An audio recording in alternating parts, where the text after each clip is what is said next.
I think, Kenny, we are live. Hello, everyone. Welcome to another vegan FTA stream with myself, Elle, and Kenny. Hello, Kenny. Hello everyone, how's it going? And today we're going to share with you some news stories that are covered over on veganfta.com. Don't forget that you can go over there and sign up to our newsletter if you'd like to stay in the loop. But if not, make sure you're subscribed over on YouTube and you can see us regularly cover some of the news. People are already joining the chat. Hello. So the first story that we're going to get into is one that has unfortunately lost a bit of traction, which is a sad thing for Bo. The cow was named because it seemed like she might be able to get sanctuary at a sanctuary called The Retreat, which is this wonderful, wonderful sanctuary, and we'll be covering The Retreat very soon. And she was scheduled to maybe go there, but it seems like she might not go there, which will mean she will end up a victim of the animal agriculture industry more so than she already is.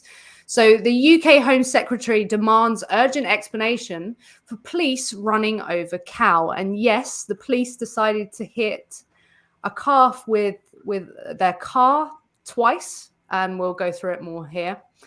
James Cleverly, MP, the UK's Home Secretary, has called for a full, urgent explanation of the incident where a young cow was injured on the 14th of June in England after a police car deliberately ran over her twice, so her attempt to escape a short life of misery in a farm could be ended.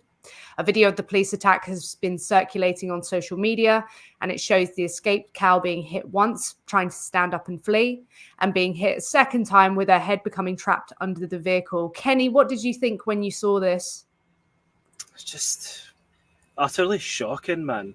And the amount of times that I've seen videos of the police doing something like this shocking as well.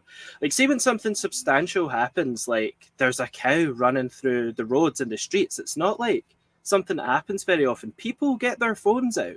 Do the police not know this? Like, you're gonna get people are gonna film what's gonna happen. Like, Yeah. that was my first thought. Like, why was he stupid enough to do that? Like, and then secondly, obviously, how absolutely horrendous it was. So violent and horrible and unnecessary, obviously. It shows like how little they're valued. They were just like, well, Yeah. this cow's running around. Someone might get hurt. Never mind, they might be the someone who gets hurt if we hit them with the car. I saw that everywhere. There was actually a chairman of an animal agriculture board, and he made news because he said, actually, the police were right to do this because someone could have got hurt. It's like, No. yeah, Bo got hurt. Yeah. They're never someone, are they? No, but like, then never. No. Yeah, but a baby cow is not realistically going to hurt anyone, man. No. They're going to be terrified of anyone they encounter, really. Mm-hmm. And if they do, it's purely like an accidental thing. They're not being vindictive. They're just confused. Like, Bo escaped a farm and was very like, there's all these lights, all these weird things that are very confusing, and she was just trying to maybe find her way to her mum. That's probably what she was trying to do, and ended up being hit. James Cleverly said on a post on X, "I can think of no reasonable need for this action. I've asked for a full, urgent explanation for this. It appears to be unnecessarily heavy-handed. Surrey Police has issued a statement on the matter saying officers, over a period of number of hours, tried a number of options to safely capture the cow. Unfortunately, these were unsuccessful, and the decision was made to stop it using a police car. Surrey Police said an officer involved in the incident has been removed from public-facing duties pending an investigation." Vegan conservationist Chris Packham posted on X, "I don't know where to start with this, but it's surely illegal and must be investigated and prosecuted. What sort of monster rams a calf twice?" Isn't it interesting as well? Like, a lot of people who were absolutely sickened by this were actually non-vegans. Mm-hmm. Really intriguing.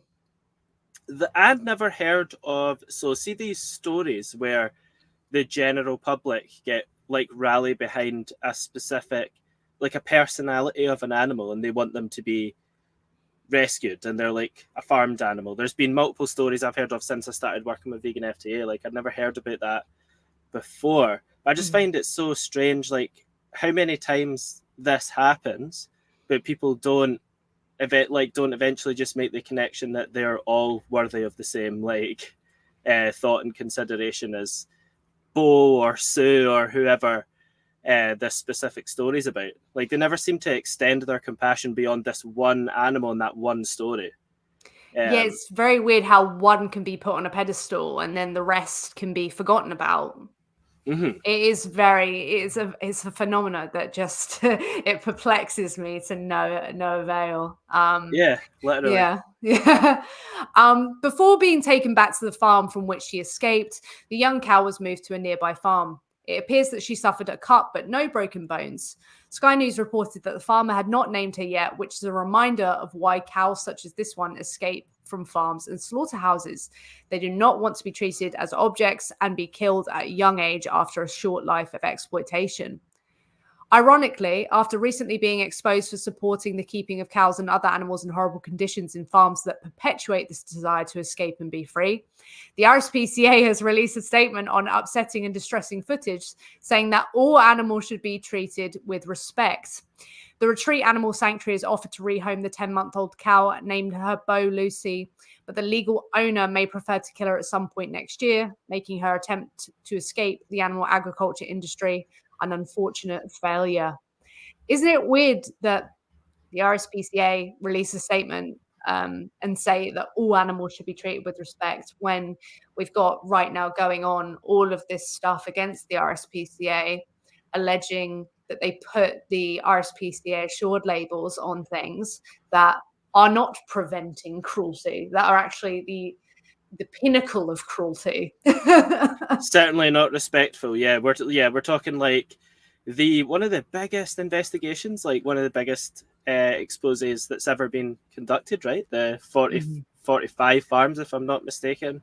Yeah. All RSPCA assured, the Animal Rising thing. So yeah, it does kind of fascinate me, the audacity, really. It's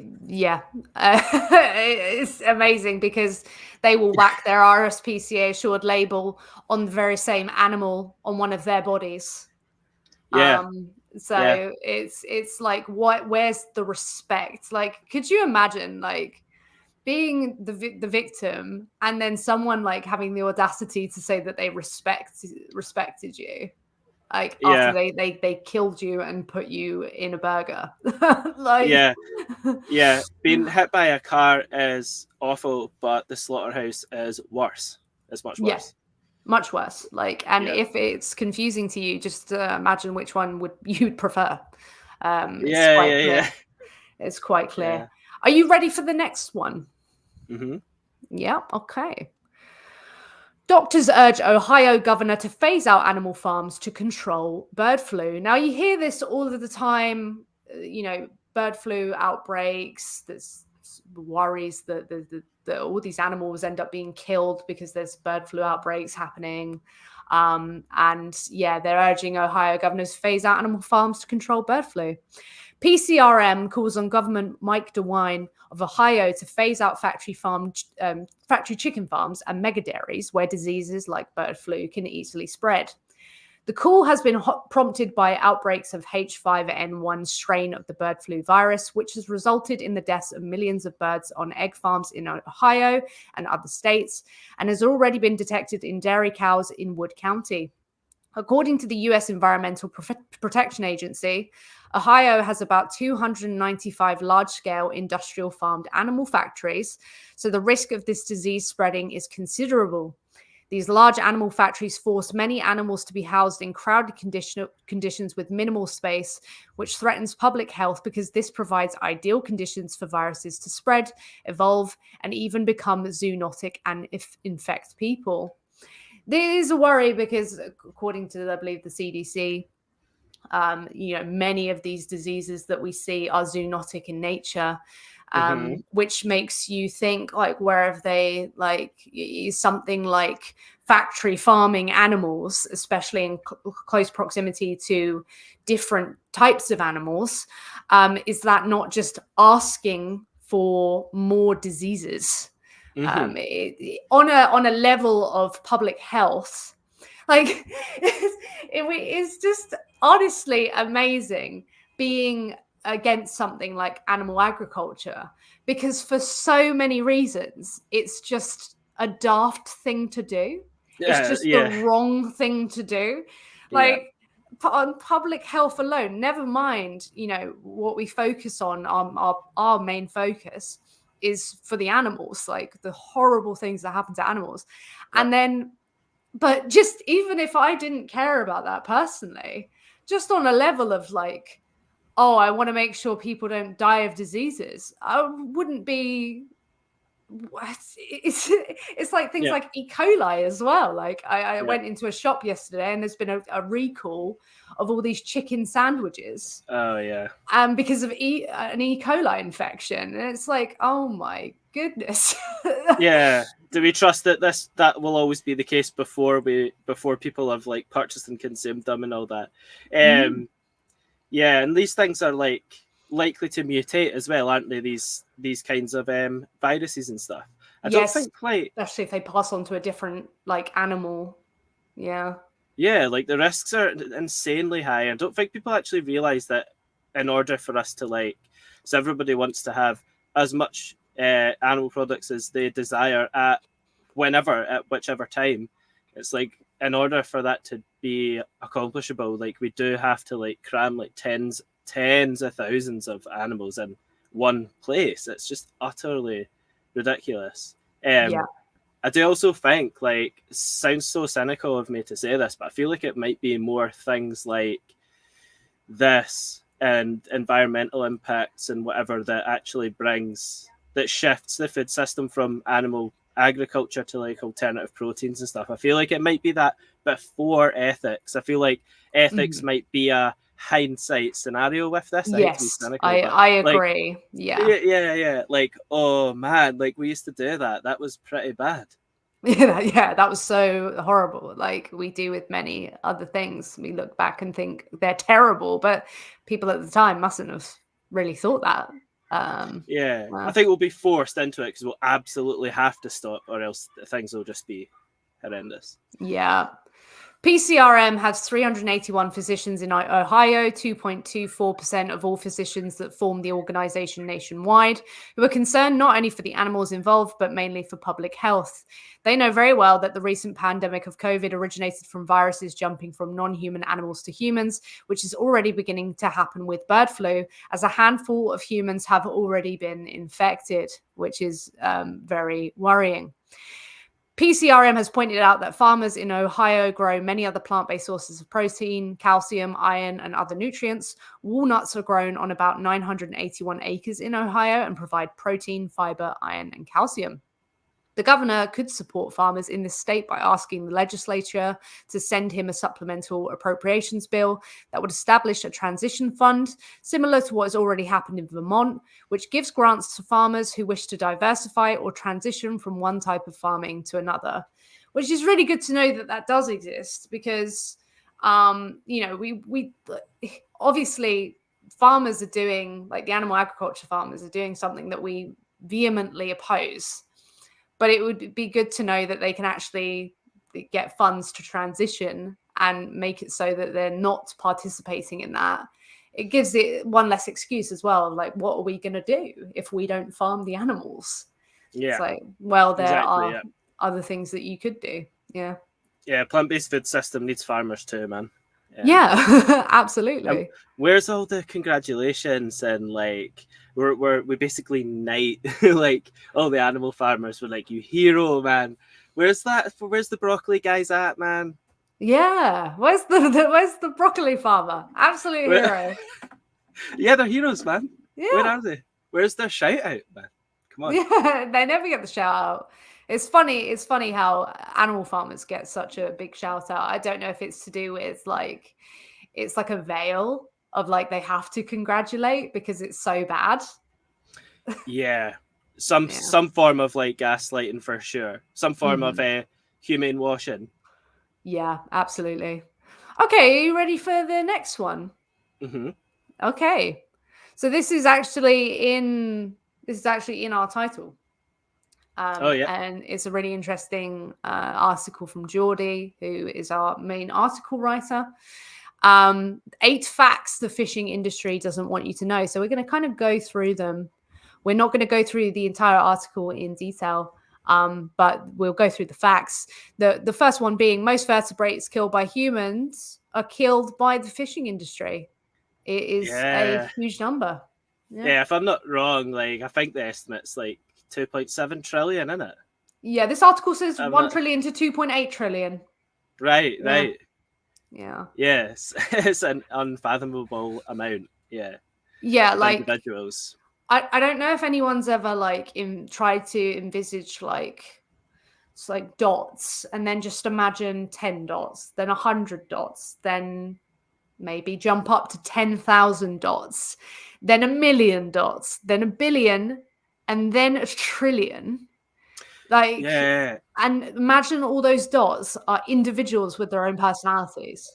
Yeah, and I think like, do you know how there's this phenomena really where the more individuals that someone like looks at once, that the individuality is stripped from them, or you can't imagine their individuality. I think that's something to do with like why people like don't think fish are sentient, just because they look at like an image of them and there's like thousands of them in the big net. They're just like, yeah, no, they're not sentient. It's like easier to think that the literal reality is that they are. Like the thing that fascinated me the most about this was that study they did on like the little cleaner wrasse guys, and there was like they showed them, it was like images of, one was themselves, an image of the actual fish themselves with something on their belly, and they like reacted and they were trying to like rub it off, and then they showed them like an image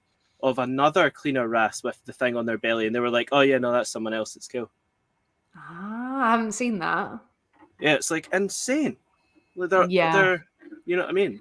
It's very anthropocentric because I think it's a lot to do with the fact that as soon as we can look at an animal and they have a human characteristic, suddenly they mean a lot more. Like we put like chimps and orangutans at a higher level than we do like even a dog in many cases, because they are so human-like. They have these hands that are very human-like.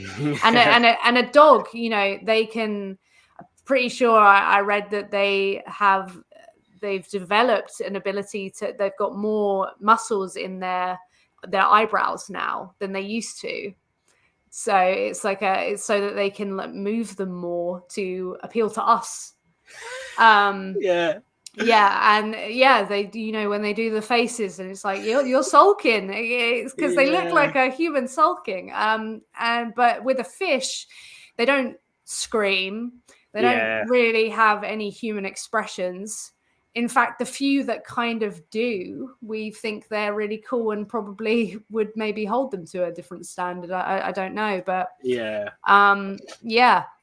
it's very human centric. As soon as someone's like a human, they suddenly mean something. But like a fish, they don't. But fishcount.org estimate that between 1.1 and 2.2 trillion wild fishes were caught annually on average during 2000 and 2019. Approximately half of these were used for fish meal and oil production. They estimate that 124 billion farmed fishes were killed for food in 2019, ranging between 78 and 171 billion. It's amazing. But humans now kill about 5 trillion animals every year. And it's estimated that about 1 trillion to 2.8 trillion fishes are killed every year by fisheries in the wild and fishes in captivity. The second, most factory farmed animals are kept by the fishing industry, which is no real surprise if so many fishes are being killed. Yeah, and I wonder if I know we don't have time to go through the whole article, but I wonder if Geordie comments on this. I'm sure that I've seen somewhere that like the mortality rate on farm is so high. Like I'm pretty sure it's like 50% or something. Mm-hmm. Yeah. But I would look that up. Like, don't quote me because that's just me working off memory there. Yeah, like so many of them end up with lice because they're in such confined spaces. Then there's such horrible conditions for them. The mortality rate is terrible. Yeah, and then they'll fish and kill. They'll catch and kill, is what I mean. Like wild fish to feed the farmed fish and all that. It's just all utter nonsense. Absolutely. Third fact is fishing bycatch is one of the most wasteful activities in any industry. Bycatch should really be called by-kill, don't you think, Kenny? Yeah, absolutely. Yeah. I don't. What's the context of wasteful like in this? Just because like so many of them are killed and then just like thrown back in the ocean, basically. Yeah, the fishing industry is not the only industry that has a name for the excess animals it kills, whose deaths will not give them any profit. Bycatch. Fisheries bycatch is one of the incidental capture and death of non-target marine species in fishing gear. It can include untargeted fishes, marine mammals, sea turtles, seabirds, crustaceans, and other marine invertebrates. According to the report by Oceana, it's estimated that worldwide 63 billion pounds of bycatch is caught every year. And let's just take into account, they're weighed by the weight. They're not weighed by the number of individuals, which is so sad. Like, it's tacky, man. Yeah. About 40% of fishes caught worldwide are unintentionally caught or are partly thrown back into the sea, either dead or dying, because they come out and then most of them aren't mammals. They can't breathe outside of the water, so they just end up drowning. And if people are wondering why this happens, it's because they use these trawler nets, and trawler nets do exactly that. They trawl from the bottom of the ocean to the top of the ocean, taking all of the animals in sight and the reefs and everything, and that's why so many animals end up being accidentally caught. It's just more profitable for them to quickly do this and then chuck them back in, dead or dying. Ludicrous, isn't it? For things we don't need. Yeah, we don't even need to be killing these fish in the first place. We don't need to touch the ocean, man. Just leave it alone. Yeah. Around 50 million sharks are killed as bycatch every year. And it's funny, we have such fear of sharks, like they're out to get us. Oh, yeah.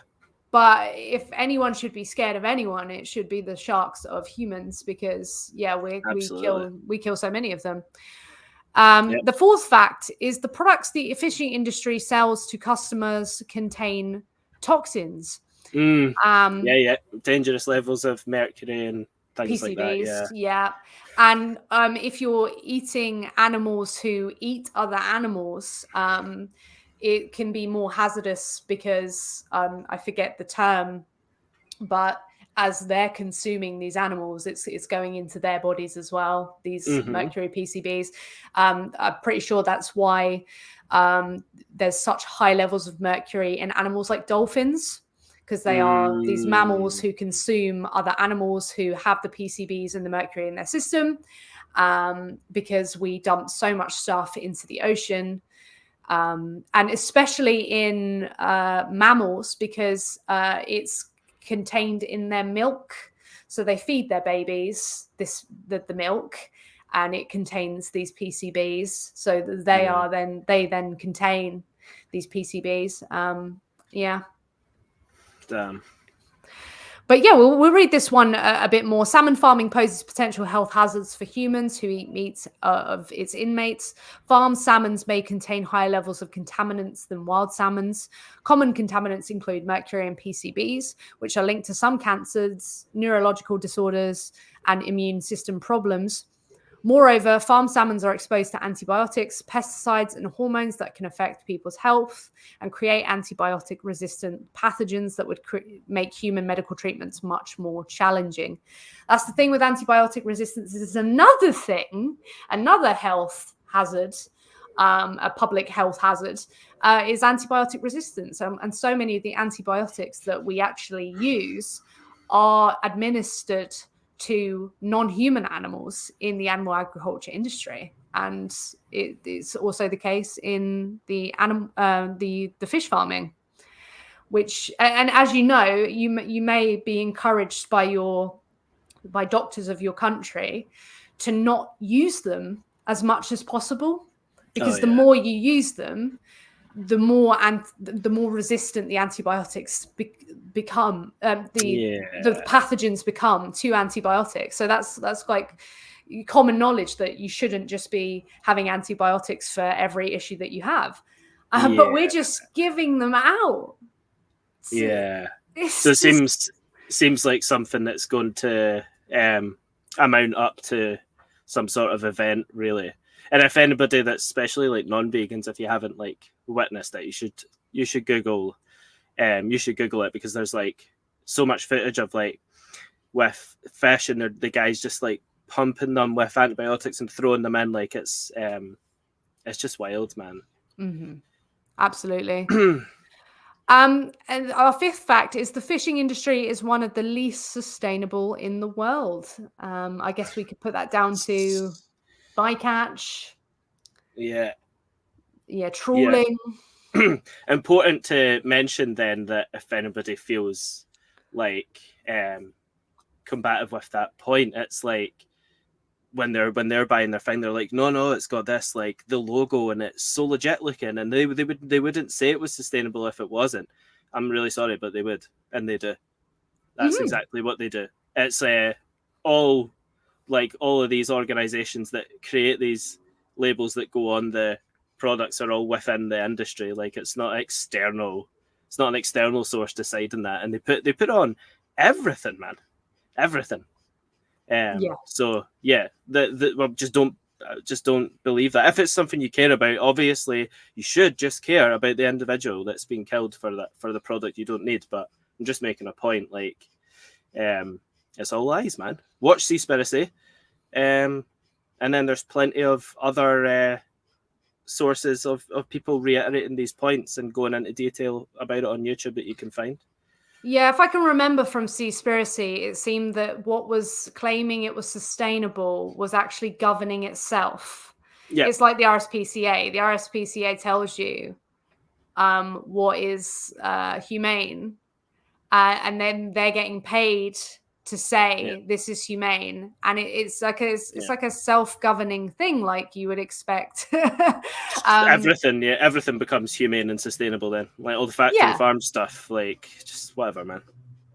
So that is of high concern. Just look into what who's classifying it as sustainable, what the board is, who it's governed by, and what that even means.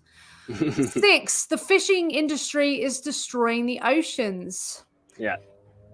In addition to killing trillions of animals, brutalizing it, absolutely. There are 2 more ways the fishing industry is destroying the oceans in a more indiscriminate way: trawling and polluting.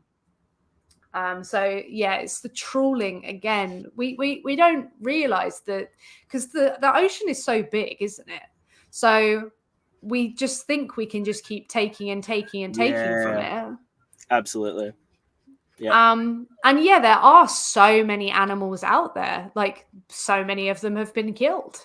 But that number will decrease, and it is decreasing. Because we are just destroying the ocean. And as I mentioned before, these nets catch almost everything in their path, including coral reefs. So the coral reefs are being affected, and that's where that's kind of the beginning of the ocean for many of these animals. It's messing with entire systems that are of a delicate balance. with no recourse of like, oh, here's what we could implement in a different way to like make sure that it maintains, that isn't being destroyed. There's nothing like that. It's just, let's just take. Yeah, and they just sort of tell us what we want to hear as well, really. These industries, man. They just say like, oh yeah, like we avoid this part and that part, but then time and time again it's proven that they don't. Like they're always overfishing in places they're not supposed to and all that. Like can't control them. They're controlling themselves, man. Yeah, absolutely. Next one, no animal killed in the fishing industry is killed humanely. Now, if anyone, like, a lot of people use the word humane, but they don't seem to know what it means. It means to do with compassion and benevolence. Now, what's compassionate and benevolent about taking a fish from the ocean and killing them? How can you humanely kill these animals? Yeah, exactly. That's the point. Without any necessity whatsoever as well. There's just no need for it at all. Mm-hmm. Fishes are sentient animals capable of experiencing pain and suffering. Scientific evidence supporting this has been building for years and is now widely acknowledged by leading scientists across the world. Fishes have highly developed senses, including taste, touch, smell, hearing, and color vision, to be able to perceive their environments, one of the prerequisites of sentience. Yeah, there's this shrimp, the mantis shrimp, who has about 40 times more color receptors than we do. Yeah. So they are seeing colors that we don't think exist, probably. Damn, yeah. Imagine what like an ocean like habitat looks like with that ability. I know. How beautiful it would be, yeah. Like how vibrant the world is to us anyway. And they have. It's funny, we want to talk about like all these abilities that we have, but you know, these animals have amazing abilities that are unique to their own experience.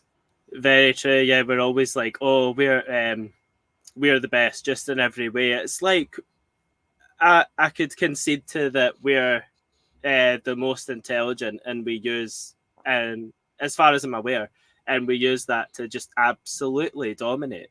But there's so many epic things that all other animals can do that we just could not touch. Like, just wouldn't come near to being as, being as amazing in that department. Like.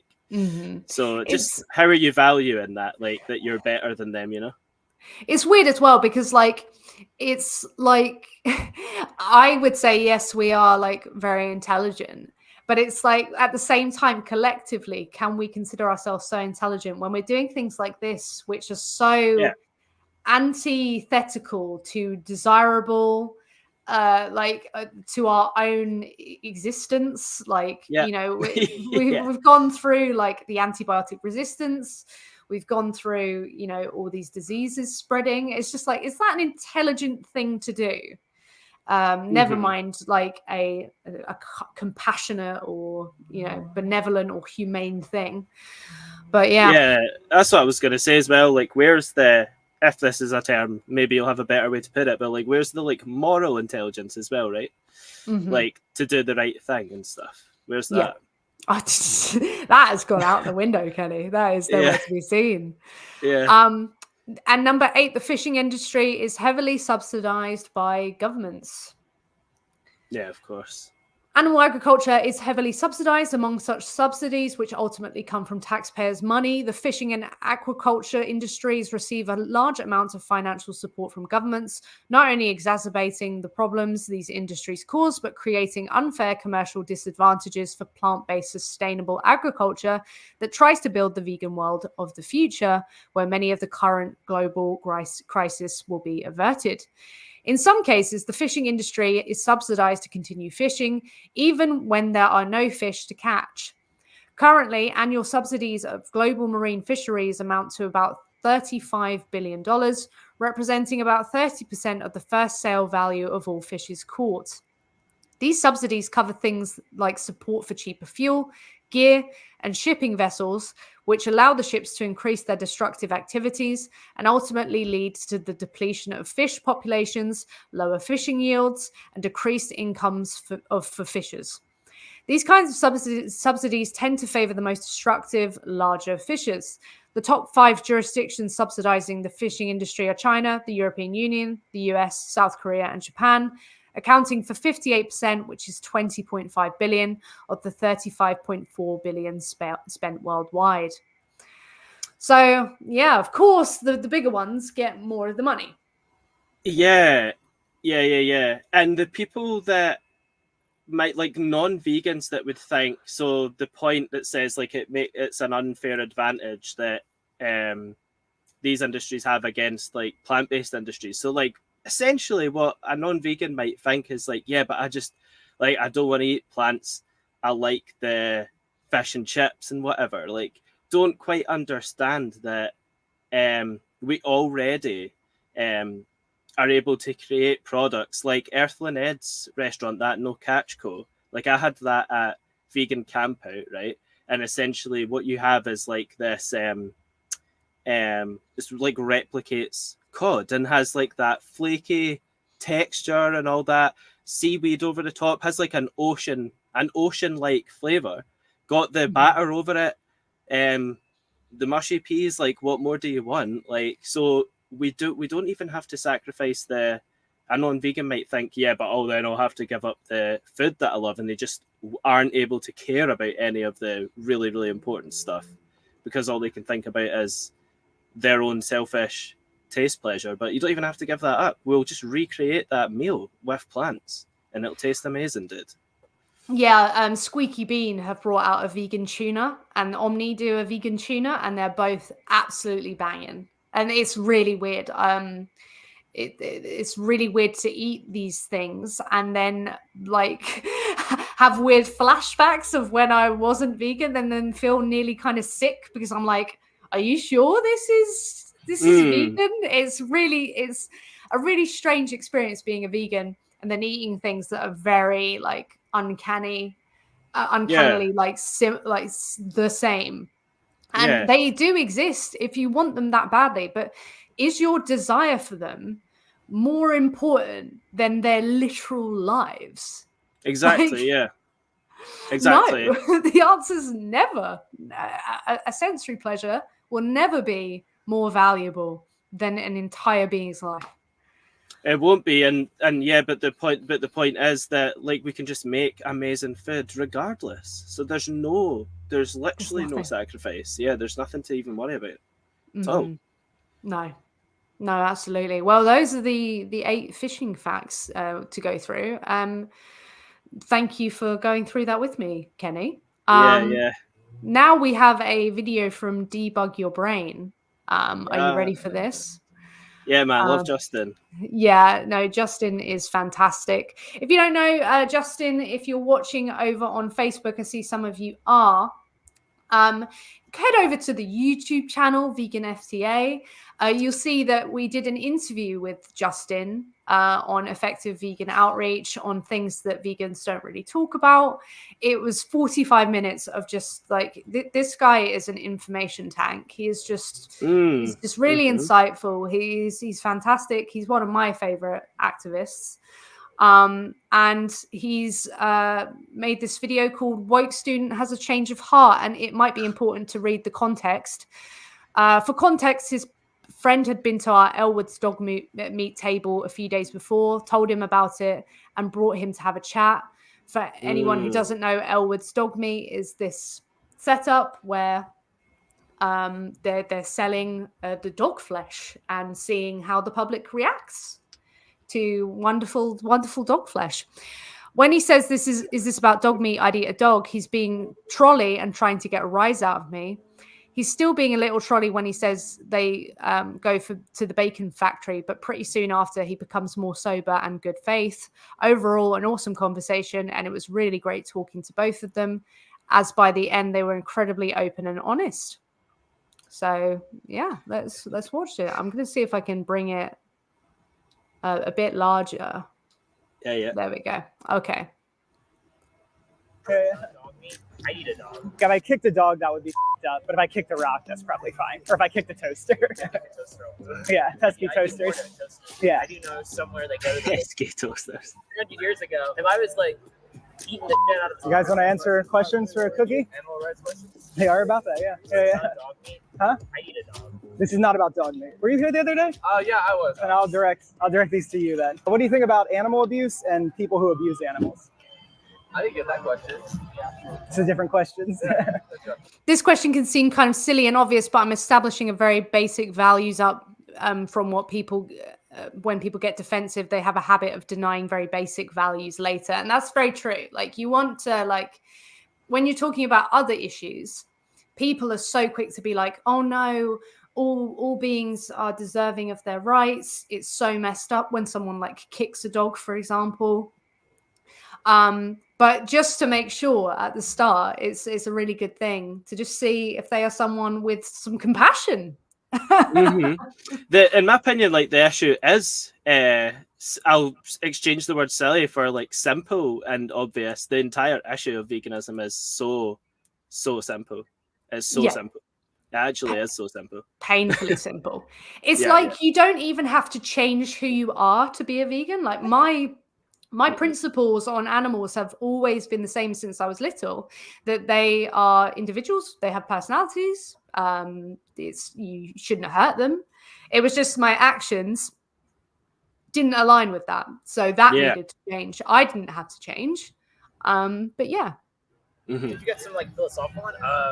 Well, that is a philosophical one, I guess. It's just an easy one. Animal abuse, bad. Okay. Abuse animals, bad. Okay, so we've established that. Animal abuse, bad. People who abuse them, bad. Yeah.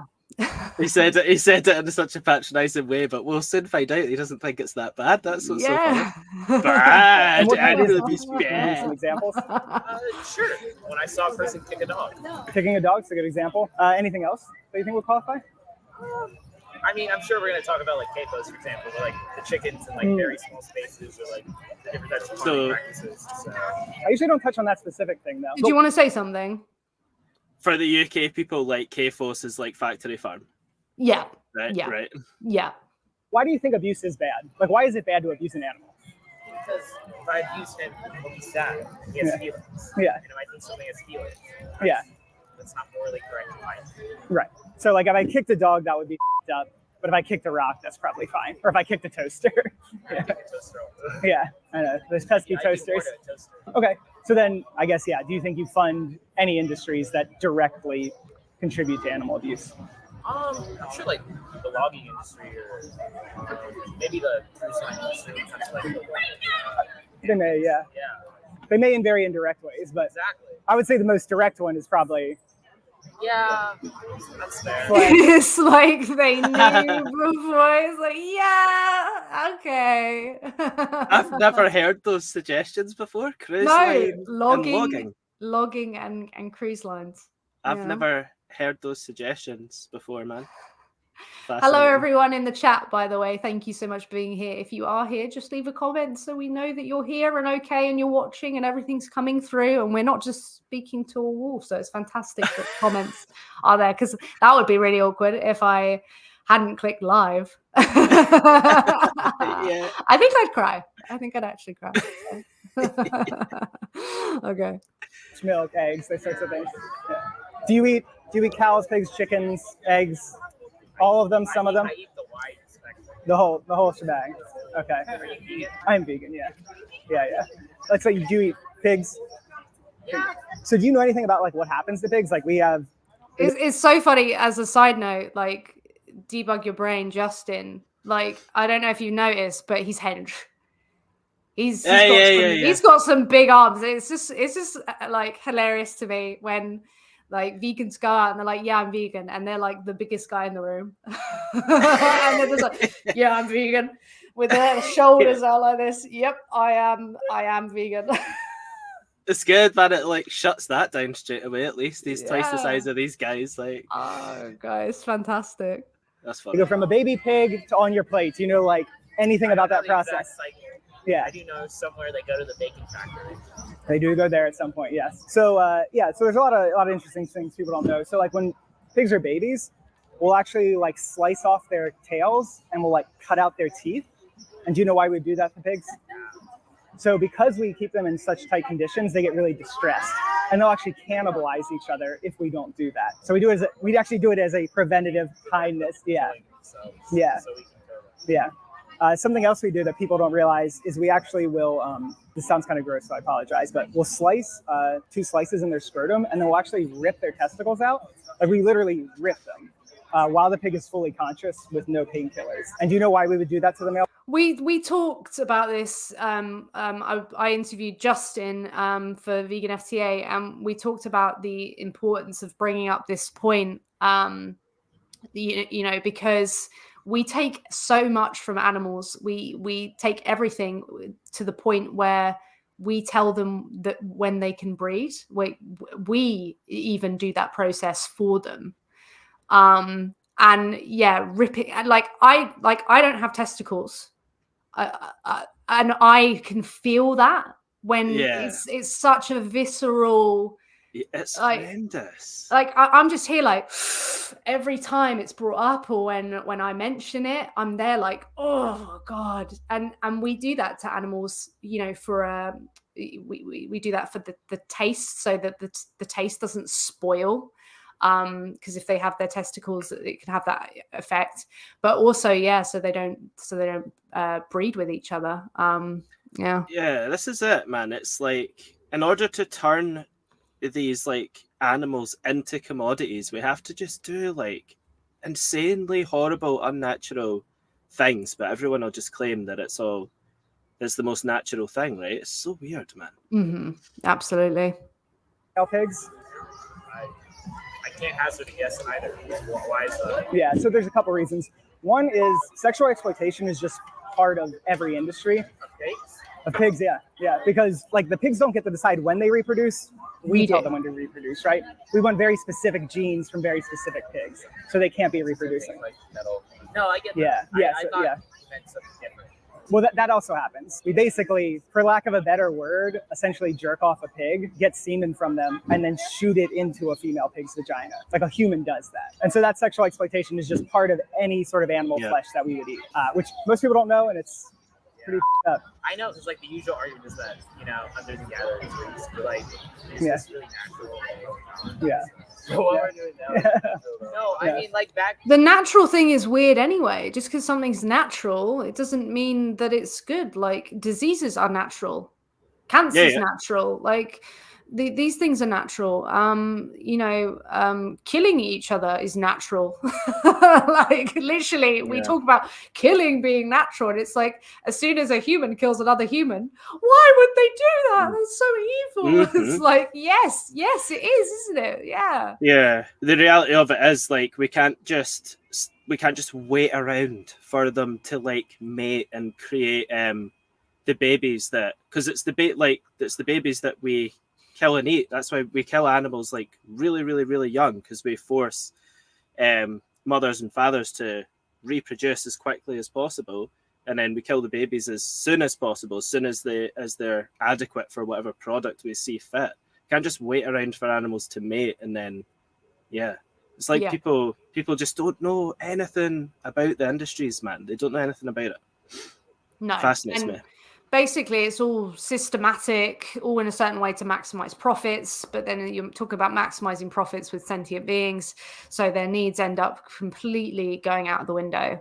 And to meet demand as well, demand, for sure. Yeah, it's meeting the demand. So literally, if you're watching this and you consume products that contain animals and their secretions, it's what you're paying for. It's entailed in the process. So, if you're hunting, and I was jerk off a pig. Yeah. And also it makes the pig's flesh taste worse for some reason whenever they have testicles. So we're also removing their testicles so that they taste better for us. And then do you know how pigs are typically killed? No. I assume they're slaughtered like most other. How are they killed? They're actually put into gas chambers. They're typically I read a book about how they compare the Holocaust. Oh, there is definitely that comparison definitely is on board. Basically, it's high concentration CO2 gas is pumped in. It basically forms acidic compounds with all their wet tissues. So if you ever drank a soda and it got a little burny in your throat, imagine that, but much, much, much worse. And then you suffocate and then die. And that's sort of how most pigs are killed, 80 to 90% of them. So, yeah. Have you ever thought about that before? Or? I need to eat bacon. How do you feel when you hear that, though? think I assume it's most rational human beings. It's most what? Rational human beings feel and probably try to disassociate from that. So Yeah. that's actually pretty terrible. Yeah, as soon as these things are explained, someone who's not trolling or isn't like completely disconnected is going to look at that and be like, that's actually so messed up. You'd be a bit worried if someone didn't think that was messed up. Mm-hmm. Yeah. Even just the simple, like it's not possible. Like people do bring this up, but it isn't possible to meet demand and avoid these horrible practices. But even if it didn't entail all of that, and it was just the killing them part that was the bad thing, which is what most people think, by the way. It's valid points. Everyone's like, oh, they just live a life, and then we just kill them, but at least they get to live a life. It's like, even if that was true, man, like taking their life from them for an unnecessary reason, it's a horrible thing to do, man. This shows us how disconnected people are when you look at like someone being killed, and that's not enough. And literally. Yeah, absolutely. Yeah, for sure. And so that's it's kind of what we're out here trying to communicate. But everything I just mentioned are sort of what I would call like symptoms, right? They're symptoms, but of a deeper disease or a deeper root cause. And that root cause is actually something that's been with humans for like a really long time. What do you think that root cause is that I'm referring to? Or maybe you think there's another root cause. The root cause of like killings? Yeah, like why are we able to do that to them? What makes it possible psychologically for us to do all these horrible things to those animals? Because it's someone else doing it. Well, that's one thing for sure. We don't see them as like you wouldn't do this to a human. I assume most people. We don't see them as like ace living creatures. We don't see them as feelings. Yeah, I think that's it. The way I put it is that we've commodified them, so we see them as something, not someone. We see them; they're here for us, not just with us, right? And I would say they are just here with us. They're not here for us. They are someone. They're not something. And the reason I think that's so important is because if you think all throughout history, right? All throughout history, all over the world, there's always been times when we've said, hey, that someone is a something. And every time we do that, those someones get fucked. Nice. Yeah. He really hits home with that. Like we were talking about that in the interview as well. Like he bossed that. Yeah, absolutely. 7 steps to tyranny or whatever, or to dictatorship. Yeah. And so that's what I'm trying to do is not just say, hey, what happens is really bad. I'm trying to get people to question their own psychology. Yeah, and like, this. How can I justify this? Yeah. Yeah. Got something to add to it. I think maybe. Yeah. I think a lot of people believe that in order for us to exist, like we have to exist on top of someone else, like we have to exist at someone else's expense. But it's actually like, it's fascinating, but also just soul destroying that actually isn't true for us. That we can totally exist without oppressing someone else. Yeah, we choose to. Yeah, there's no reason that we would need to do this to animals whatsoever, and that's just what makes it so horrible. Mm-hmm. Yeah, absolutely. You should answer a question as I have a moral crisis. I think I'm having a moral crisis. Oh wow. Good. Same questions. They're like similar questions. Yeah. And I think like my conclusion was, I mean, obviously there's a disconnect between, I guess, what I would morally support versus like what I actually do. Yes. And I just think for me, like I'm able to rationalize it because I don't see it happening, and it's like happening away from me, and like I'm not forced to think about it until like groups like you come and talk about it, which definitely there's a problem there. But then I guess it comes to a pulled pork sandwich. Exactly, that's what I'm saying. Like even after way to call him out. Yeah, no, like that's like I know that there are problems there, but still, it's balls were never there.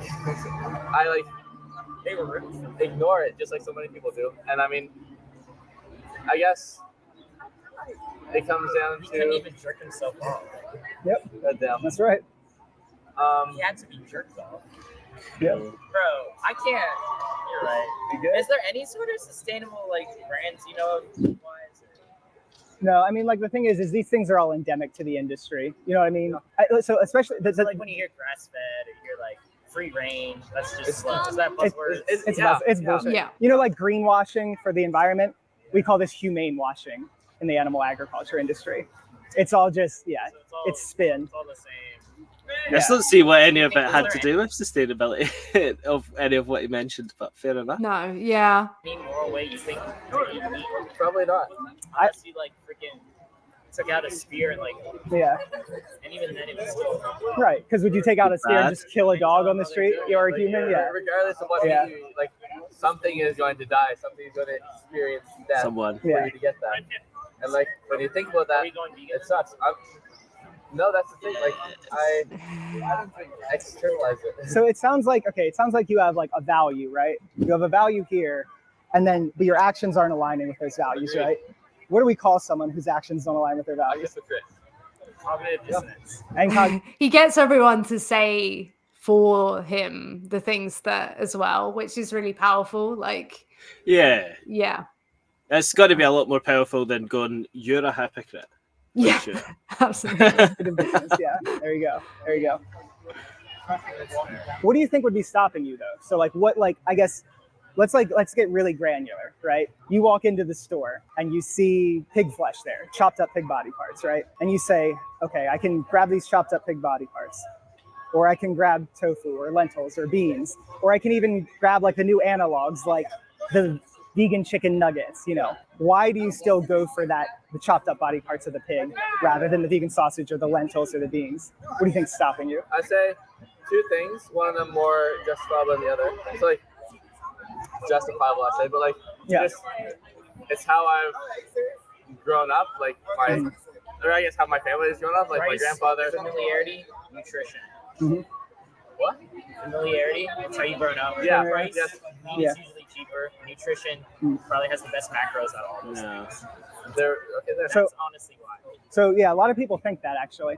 So price-wise, they've done studies, particularly in rich countries. In some lower economic countries, it is true that meat can be cheaper, but in places like here, like in a rich country, vegan protein, meat is expensive. If you want to get like, especially dried beans, canned beans are super cheap. Dried beans are obscenely cheap. Like the Lancet report says 32% cheaper in places like the US. If you cook like fresh lentils, you make hummuses, dal, chana masala. A lot of like vegan dishes and Mediterranean dishes are pretty much already vegan and with like good protein sources. Even tofu isn't really cheap or isn't really more expensive than most meat. Familiarity, I definitely agree. Familiarity is tough. Like kind of culture, like for sure. I kind of think of like, when I hear that, I think of like my grandparents and stuff, because they were familiar with a certain way of life and they say certain things and think certain things about people. That's because what I mean. that was like This familiar sounds with terrible. Because like I guess 300 years ago, if I was like beating the shit out of a slave and I was like, yeah, this is familiar to me. This is exactly exactly. That's fair. Yeah. And then nutrition wise, I assume. Yeah, I mean you can be nutritious. Healthy. Yeah. I've been vegan for 4 years. I'm like, I'm stronger than most of my friends. So Wow. You got them out, you flex. Only 4 years though. I can't believe that. Only 4 years, and he's this like insightful. It's amazing. Yeah. What's that? What's the question? Oh, the question is, what do you think about animal abuse and about people who abuse animals? Oh shit! They should be in jail. It's always they should be in jail. But what about the slaughterhouse workers, like, and the farmers, the animal farmers, like are they? It's fascinating because you would get jailed if you did what these guys. I'm not attacking the workers. It's they're definitely in unfortunate situations. What I'm saying is, like, if you did what they do outside the slaughterhouse, you would get arrested and jailed. You would. Absolutely. That's the crazy thing. Yeah. What do you think about me tripping over that chair? You think they should be in jail? You said, and why is that? What's like wrong with abusing I'm animals? totally messing with you. I'm with ASAP. Oh, you're with ASAP? Yeah, I've also been vegan for 4 years. I just wanted a cookie. I'm going to an oral exam. Thank you for the cookie. Awesome. Great. If you were just like self-flagellating. Oh, hey. Yes, you got to answer questions first, though. Okay. Yeah. So what do you think about animal abuse and people that abuse animals? I've been vegan for 7 years. All right, right on. No, I'm actually involved with ASAP a little bit. Yeah. Oh, really? Oh. Yeah, I talked to Faraz. Yeah. What's up, guys? If you want to learn more about ASAP, then just go on Debug Your Brains channel. It's like a university thing. It's cool. Yeah. Right. Sorry.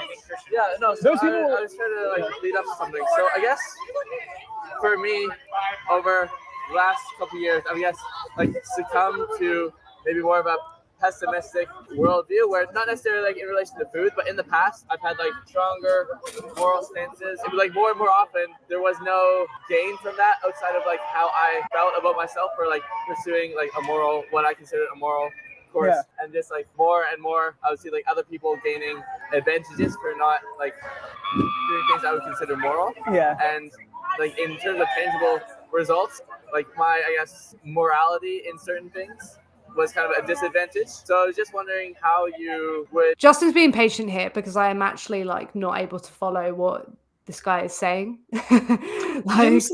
Seems like he was talking about how like he used to just have like a stronger standard for his own morality, but then realized that like no one else did, or that he wasn't like he could see other people benefiting from having a less strong standard than what he had. So he just kind of gave up.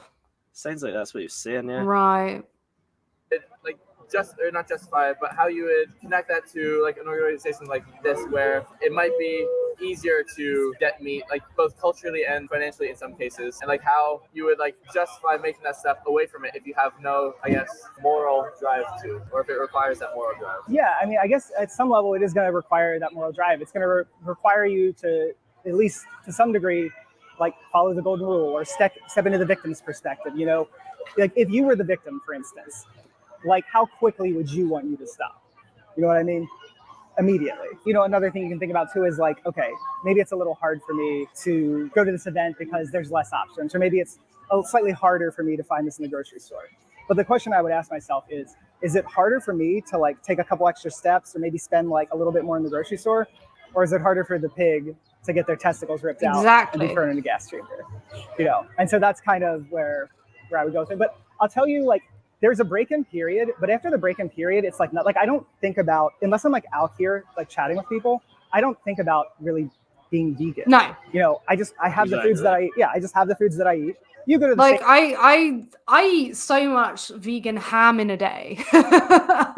It's really like for it's really high protein, so I'm like, lovely, and I'm just eating it, and I'm just being like a meaty boy, but a vegan one, and it's just like you don't even need to, like, obviously our jobs mean that we think about it like a lot more. Mm-hmm. But, you know, if you're just going about life, you're not thinking about it. You're picking your stuff up in the supermarket that you're used to getting. Mm-hmm. You've changed that once upon a time, like for me 10 years ago, and that's it. Yeah, the most complex moment as far as having to think about it that I had recently was when I needed to replace my shoes.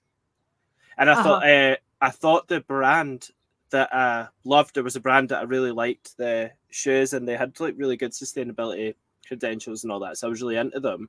But I found out like the second time I went to buy shoes from them that I thought they were an all vegan brand, and it turned out they weren't, and so I had to like figure out which of their shoes were vegan and which weren't and all that.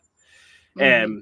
And that's the only time I can think of recently where I was really had to think about it, man. Mm-hmm. It seems like that guy, the long-haired guy, is like just not like he has thought about the stories that Justin's told, but it just doesn't seem like he's like really thought about the animals yet as the victim, right? I often wonder if like it's just a struggle without the visual of it as well, like to be able to just really show them and really connect them to the victim. Like some people do an amazing job. Justin's doing an amazing job just with words, but wonder if he'd been even further impacted, right, if he just could see it.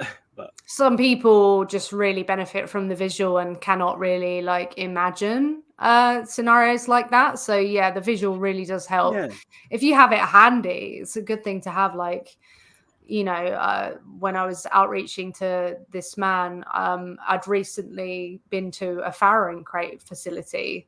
So you pulled it up and it was just to show, okay, this literally, someone you can speak to right now has been in there. This is like right in front of you now. And, that can be very powerful. But yeah, Justin's explanation ability is really, really good. Yeah, he was painting a picture for sure. Yeah, absolutely. A horrible picture of that. Same 5 to 10 restaurants all the time anyway. And so I just have like the 5 to 10 restaurants that I like. I go to them. I go to the grocery store. I get mostly the same foods, Most people eat the same foods most of the time. And with like a little bit, like 20%, like I'll throw something new in there. So most of what people do is habit. Really. And so as soon as you have that new habit, it's not like this extra cognitive overhead that you have. You know what I mean? It's just building that habit up to begin with. But if you want selfish reasons, you're saying, if I don't have that moral compass, right? First off, it's probably going to be healthier. You can eat a totally trash vegan diet, but for the most part, it's going to be healthier because you're going to be getting more fiber. You're going to be getting like more things like polyphenols, but you're probably going to be getting a lot less saturated fat. Which is something that can lead to like heart disease and stuff. I know you guys are young, so saturated fat is probably not, you're like, oh, saturated fat, my heart. But it's also really good for the environment. Animal agriculture is like one of the worst things for the environment. Even if we were to reduce GHG emissions from like every other sector, if we kept animal ag at like current production levels, we still would cross the 1.5 degrees Celsius by 2100. So like without a drastic reduction in animal ag, we still don't meet our climate goals by end of century. Of course, so that's yet another reason we've gone today through the antibiotic resistance. We've gone through zoonotic diseases. Is it a very intelligent thing to be doing something so environmentally devastating on such a large scale? Yeah, exactly. Like this is the planet we live on. We're just wrecking it. I think I understand now. Like when that guy said, like, how do you do that though if you just don't have the moral drive? I was just thinking, like, that's all Justin's been talking about up until now. But I think it was I think he's standing there saying he doesn't have I just don't think he feels morally compelled. Yeah. He's hearing all of this and it's just probably like not hitting any nerve. And he's like, well, that is terrible. I can hear it. It's terrible. But like, how do you push me to actually like go and do it? Like, it's like he's begging for someone to help him make the right decision. You guys are young, like I'm a little older, so maybe I'll be dead by the time it starts like really hitting, but like you guys don't want melty roads and like, rising sea levels and stuff. It also contributes to that. I bring those up less because I think you brought up like the slavery example. And like, I think of it this way. If I was in the 1800s talking about slavery, right, I could say something like, hey guys, look, there were some studies done and it turns out if you give up your slaves, you're actually going to be out in the field more. You're going to be getting more vitamin D. You're going to be more active. And so you'll actually be a lot healthier if you get rid of your slaves, And I could say that, and maybe that'll be persuasive. But to me, there's something about it that just feels so icky. It's like, no, the thing that's the problem is that there's something that we're treating them as something, not someone. The problem isn't like, oh, you could be a little healthier if you got out and, mowed the field or whatever. Exactly. And so I do throw those points out there because they are important to know, but I do try to. Sounds like Justin's vegan for the animals. Yeah. That was legendary of him to actually go there though, like to actually go, do you know what, like these are big issues, I'll explain a few things, and then to go there and say what he said afterwards, that was legendary, man. To really hit home just how important it is. To keep focusing it on the animals themselves as individuals. Yeah.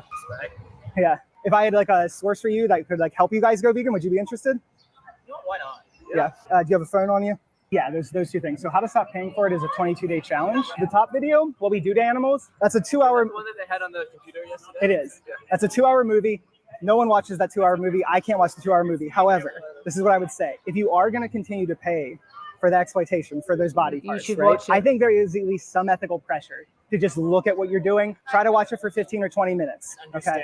And understand, like, because we're heady right now. We're philosophical and like abstract, but look and see concretely what is actually happening here. Yeah. Thanks for being open-minded. Thanks for chatting. Yeah. Because you can say, oh, I'm not morally compelled or anything when you have a discussion about it. But if you actually went to a slaughterhouse, if you actually saw the animals before they were like gassed, if you went into farms and saw all of these individuals and what they're going through, or connected with ones who had been saved at a sanctuary, you would in many cases be compelled to stop what you're doing. Yeah, I don't think he realizes quite how awful it is. Even just like witnessing the simple thing, right? See, the thing that everybody, like we said earlier, the thing that nobody thinks is bad, like just the killing them bit, right? Is if that was the only bad bit, I think like if people obviously people have been really, really protected from that footage. I think if they watch that, like just to see that the victim go through that, the guy needs to see it for real. Yeah, absolutely. Navia says there will be a day where there won't be a vegan label because vegan will be the standard. Well, we can only hope. Yeah, I hope so, mate. We can hope people go vegan for the animals. And yeah, thank you so much for being here, everybody. Thank you for being here with me, Kenny, to read out the news and react to Debug Your Brain. Yeah, it's always good fun. Thanks. Always good fun. And yeah, thank you to everyone watching. And don't forget to go vegan for the animals because they are who it means everything to. And we'll see you in the next one. Bye. Yeah.